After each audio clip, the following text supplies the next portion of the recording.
Chère comtesse, ici la comtesse ASMR.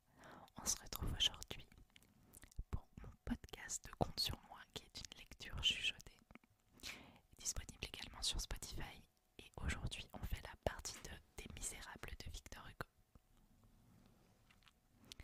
Monsieur l'évêque, pour avoir converti son carrosse en aumône, n'en faisait pas moins ses tournées.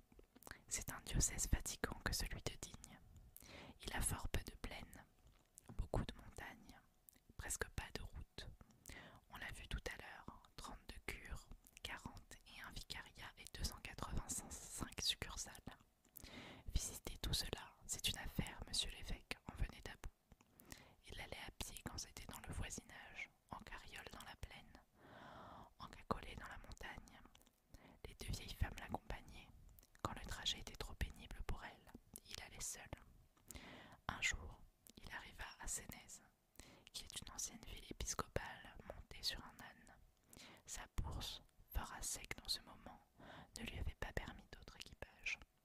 Le maire de la ville vint le recevoir à la porte de l'évêché et le regarder descendre de son âne avec des yeux scandalisés. Quelques bourgeois riaient autour de lui. Monsieur le maire, dit l'évêque, et messieurs les bourgeois, je vois ce qui vous scandalise. Vous trouvez que c'est bien de l'orgueil à un pauvre prêtre de monter une monture qui a été celle de Jésus-Christ. Je l'ai fait par nécessité, je vous assure, non par vanité. Dans ses tournées, il était indulgent et doux, et prêchait moins qu'il ne causait. Il n'allait jamais chercher bien loin ses raisonnements et ses modèles. Aux habitants d'un pays, il citait l'exemple du pays voisin. Dans les cantons où l'on était dur pour les nécessiteux, il disait « Voyez les gens de Briançon. Ils ont donné aux indigents, aux veuves et aux orphelins le droit de faire faucher leurs prairies 3 jours avant tous les autres. Ils leur rebâtissent gratuitement leurs maisons quand elles sont en ruine. Aussi, est-ce un pays béni de Dieu. Durant tout un siècle de 100 ans, il n'y a pas eu un meurtrier. Dans les villages après au gain et à la moisson, il disait « Voyez ceux d'Embrun, si un père de famille, au temps de la récolte, a ses fils au service à l'armée et ses filles en service à la ville, et qu'il soit malade et empêché, le curé le recommande au prône, et le dimanche, après la messe, tous les gens du village, hommes, femmes, enfants, vont dans le champ du pauvre homme lui faire sa moisson et lui rapportent paille et grain dans son grenier. Aux familles divisées par des questions d'argent et d'héritage, il disait « Voyez les montagnards de Volny, pays si sauvage qu'on n'y entend pas le rossignol une fois en 50 ans. Eh bien, quand le père meurt dans une famille, les garçons s'en vont chercher fortune et laissent le bien aux filles afin qu'elles puissent trouver des maris. Aux cantons qui ont le goût des procès et où les fermiers se ruinent en papier timbré, il disait « Voyez ces bons paysans de la vallée de Guéra, ils sont là 3000 âmes. Mon Dieu, c'est comme une petite république. On n'y connaît ni le juge, ni l'huissier. Le maire fait tout. Il répartit l'impôt, taxe chacun en conscience, juge les querelles gratis, partage les patrimoines sans honoraires, rend des sentences sans frais, et on lui obéit, parce que c'est un homme juste parmi les hommes simples. Au village où il ne trouvait pas de maître d'école, c'était encore ceux de Guéras. Savez-vous comment ils font, disait-il. Comme un petit pays de 12 ou 15 feux ne peut pas toujours nourrir un magistère, ils ont des maîtres d'école payés par toutes les vallées, qui parcourent les villages, passant 8 jours dans celui-ci, 10 dans celui-là, et enseignant. Ces magistères vont aux foires où je les ai vus. On les reconnaît à des plumes à écrire qu'ils portent dans la ganse de leur chapeau. Ceux qui n'enseignent qu'à lire ont une plume. Ceux qui enseignent la lecture et le calcul ont 2 plumes. Ceux qui enseignent la lecture, le calcul et le latin ont 3 plumes. Ceux-là sont de grands savants. Mais quelle honte d'être ignorants. Faites comme les gens de Guéras. Il parlait ainsi, gravement et paternellement, à défaut d'exemples, inventant des paraboles, allant droit au but, avec peu de phrases et beaucoup d'images, ce qui était l'éloquence même de Jésus-Christ, convaincu et persuadant. Sa conversation était affable et gaie. Il se mettait à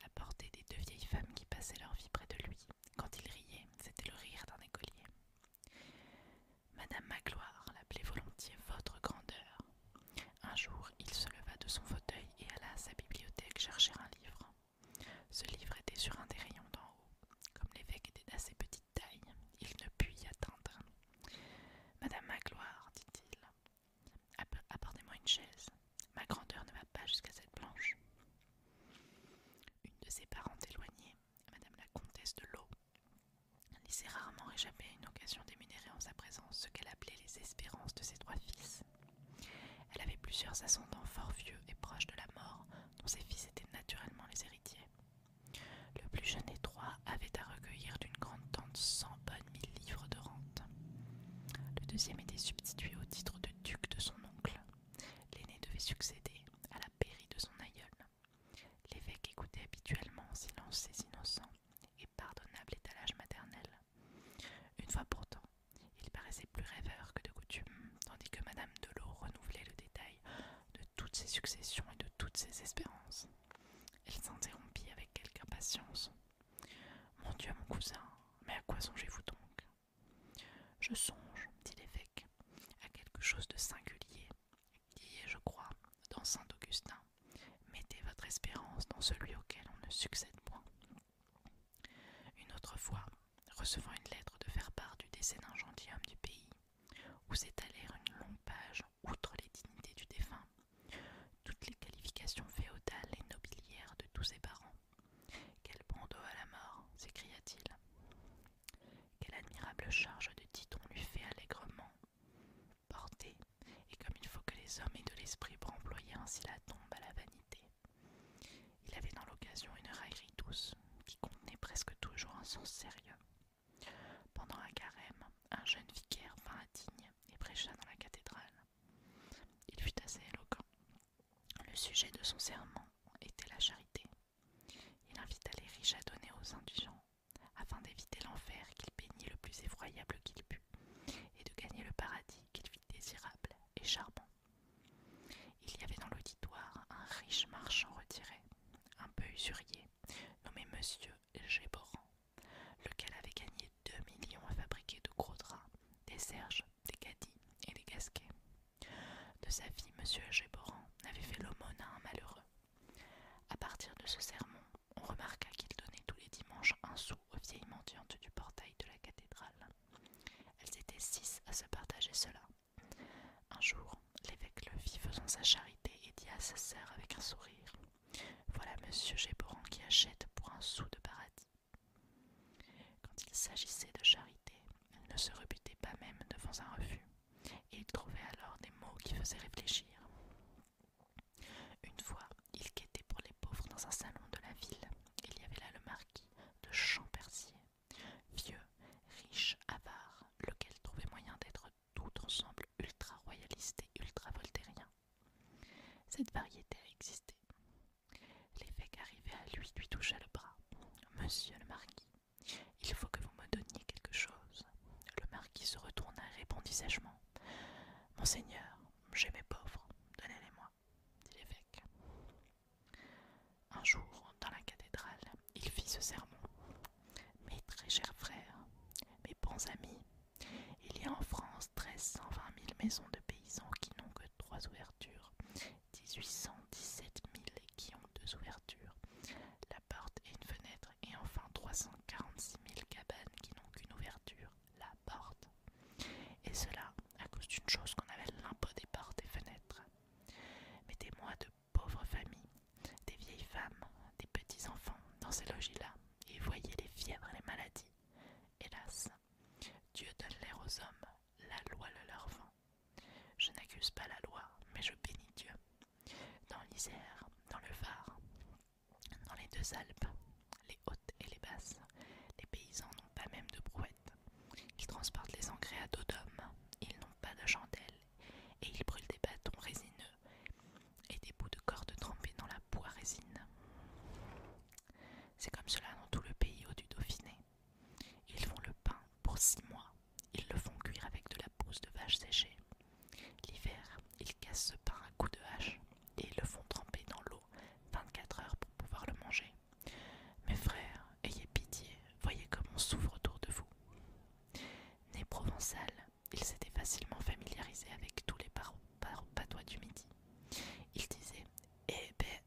bossu, c'est sage, comme dans le bas Languedoc. Ceci plaisait au peuple et n'avait pas peu contribué à lui donner accès près de tous les esprits. Il était dans la chaumière et dans la montagne comme chez lui. Il savait dire les choses les plus grandes dans les idiomes les plus vulgaires, parlant toutes les langues. Il entrait dans toutes les âmes. Du reste, il était le même pour les gens du monde et pour les gens du peuple. Il ne condamnait rien hâtivement et sans tenir compte des circonstances environnantes. Il disait « Voyons le chemin par où la faute a passé », étant, comme il se qualifiait lui-même en souriant, un ex-pécheur. Il n'avait aucun désescarpement du rigorisme, et il professait assez haut, et sans le froncement de sourcils, des vertus féroces, une doctrine qu'on pourrait résumer à peu près ainsi. L'homme a sur lui la chair qui est tout à la fois son fardeau et sa tentation. Il la traîne et lui cède. Il doit la surveiller, la contenir, la réprimer, et ne lui obéir qu'à la dernière extrémité. Dans cette obéissance-là, il peut encore y avoir de la faute, mais la faute, ainsi faite, est vénielle. C'est une chute, mais une chute sur les genoux, qui peut s'achever en prière. Être un saint, c'est l'exception. Être injuste, c'est la règle.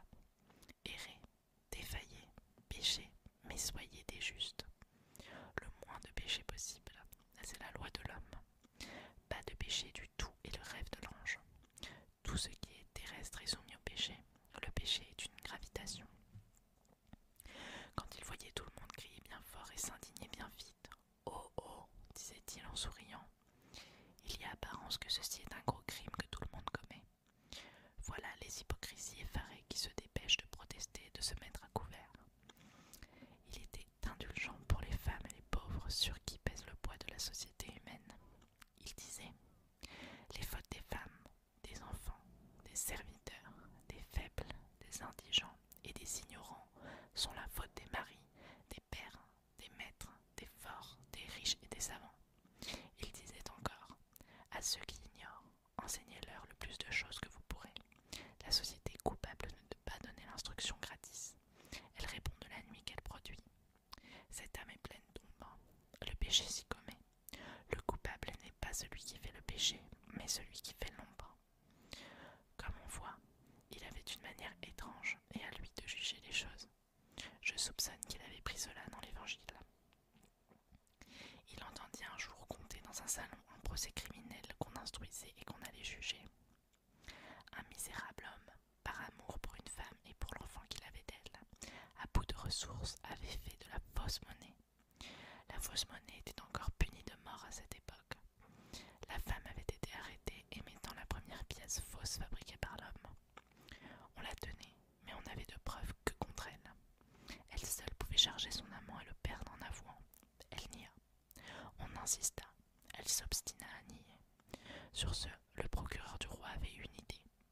Il avait supposé une infidélité de l'amant et était parvenu, avec des fragments de lettres savamment présentés, à persuader à la malheureuse qu'elle avait une rivale et que cet homme la trompait. Alors, exaspérée de jalousie, elle avait dénoncé son amant, tout avoué, tout prouvé. L'homme était perdu. Il allait être prochainement jugé à Aix avec sa complice. On racontait le fait et chacun s'extasiait sur l'habileté du magistrat. En mettant la jalousie en jeu, il avait fait jaillir la vérité par la colère. Il avait fait sortir la justice de la vengeance. L'évêque écoutait tout cela en silence. Quand ce fut fini, il demanda « Où jugera-t-on cet homme et cette femme ?»« À la cour d'assises. » Il reprit « Et où jugera-t-on monsieur le procureur du roi ?» Il arriva à Digne une aventure tragique. Un homme fut condamné à mort pour meurtre. C'était un malheureux pas tout à fait lettré, pas tout à fait ignorant, qui avait été bateleur dans les foires et écrivain public. Le procès occupa beaucoup la ville. La veille du jour fixé pour l'exécution du condamné, l'aumônier de la prison tomba malade. Il fallait un prêtre pour assister le patient à ses derniers moments. On alla chercher le curé, et il paraît qu'il refusa en disant « Cela ne me regarde pas. Je n'ai que faire de cette corvée et de ce saltimbanque. Moi aussi je suis malade, d'ailleurs ce n'est pas là ma place. » On rapporta cette réponse à l'évêque qui dit « Monsieur le curé a raison, ce n'est pas sa place, c'est la mienne. » sur le champ à la prison. Il descendit au cabanon du saltimbanque. Il l'appela par son nom, lui prit la main et lui parla. Il passa toute la journée auprès de lui, oubliant la nourriture et le sommeil, priant Dieu pour l'âme du condamné et priant le condamné pour la sienne propre. Il lui dit les meilleures vérités qui sont les plus simples. Il fut père, frère, ami, évêque pour bénir seulement. Il lui enseigna tout en le rassurant et en le consolant. Cet homme allait mourir désespéré. La mort était pour lui comme un abîme. Debout et frémissant sur ce seuil lugubre, il reculait avec horreur. Il n'était pas assez ignorant pour être absolument indifférent. Sa condamnation, secousse profonde, avait en quelque sorte rompu çà et là autour de lui cette cloison qui nous sépare du mystère des choses et que nous appelons la vie. Il regardait sans cesse au dehors de ce monde par ces brèches fatales et ne voyait que des ténèbres. L'évêque lui fit voir une clarté. Le lendemain, quand on va chercher le malheureux, l'évêque était là, il le suivit. Il se montra aux yeux de la foule en camail violet et avec sa croix épiscopale au cou, côte à côte avec ce misérable lié de cordes. Il monta sur la charrette avec lui, il monta sur l'échafaud avec lui. Le patient, si morne et si accablé la veille, était rayonnant. Il sentait que son âme était réconciliée et il espérait Dieu. L'évêque l'embrassa et au moment où le couteau allait tomber, il lui dit « Celui que l'homme tue, Dieu le ressuscite. Celui que les frères chassent retrouve le Père. Priez, croyez, entrez dans la vie. Le Père est là. » Quand il redescendit de l'échafaud, il avait quelque chose dans son regard qui fit ranger le peuple. On ne savait ce qui était le plus admirable de sa valeur ou de sa sérénité. En rentrant à cet humble logis qu'il appelait en souriant son palais, il dit à sa sœur « Je viens d'officier pontificalement. » Comme les choses les plus sublimes sont souvent aussi les choses les moins comprises, il y eut dans la ville des gens qui dirent en commettant cette conduite de l'évêque « C'est de l'affectation ». Ceci ne fut du reste qu'un propos de salon. Le peuple, qui n'entend pas malice aux actions saintes, fut attendri et admira. Quant à l'évêque, avoir vu la guillotine fut pour lui un choc, et il fut longtemps à s'en remettre. L'échafaud, en effet, quand il est là, dressé et debout à quelque chose qui hallucine, on peut avoir une certaine indifférence sur la peine de mort, ne point se prononcer, dire oui et non, tant qu'on n'a pas vu de ses yeux une guillotine. Mais si l'on en rencontre une, la secousse est violente. Il faut se décider et prendre parti pour ou contre. Les uns admirent, comme Demestre, les autres exècrent, comme Beccaria. La guillotine est la concrétion de la loi. Elle se nomme vindicte.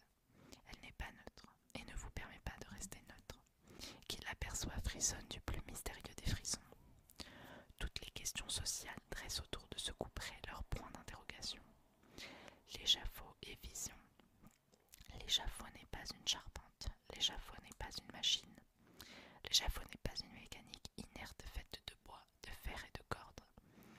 Il semble que ce soit une sorte d'être qui a je ne sais quelle sombre initiative. On dirait que cette charpente voit, que cette machine entend, que cette mécanique comprend, que ce bois, ce fer et ces cordes veulent. Dans la rêverie affreuse où sa présence jette l'âme, l'échafaud apparaît terrible et se mêlant de ce qu'il fait. L'échafaud est le complice du bourreau. Il dévore, il mange de la chair, il boit du sang. L'échafaud est une sorte de monstre fabriqué par le juge et par le charpentier. Un spectre qui semble vivre d'une espèce de vie épouvantable, faite de toute la mort qu'il a donnée. Aussi, l'impression fut-elle horrible et profonde. Le lendemain de l'exécution et beaucoup de jours encore après, l'évêque parut accablé. La sérénité presque violente du moment funèbre avait disparu. Le fantôme de la justice sociale l'obsédait. Lui, qui d'ordinaire revenait de toutes ses actions avec une satisfaction si rayonnante, il semblait qu'il se fît un reproche. Par moments, il se parlait à lui-même et bégayait à demi-voix des monologues lugubres. En voici un que sa sœur entendit un soir et recueillit. Je ne croyais pas que cela fût si monstrueux. C'est un tort de s'absorber dans la loi divine au point de ne plus s'apercevoir de la loi humaine. La mort n'appartient qu'à Dieu. De quel droit les hommes touchent-ils à cette chose inconnue? Avec le temps, ses impressions s'atténuèrent.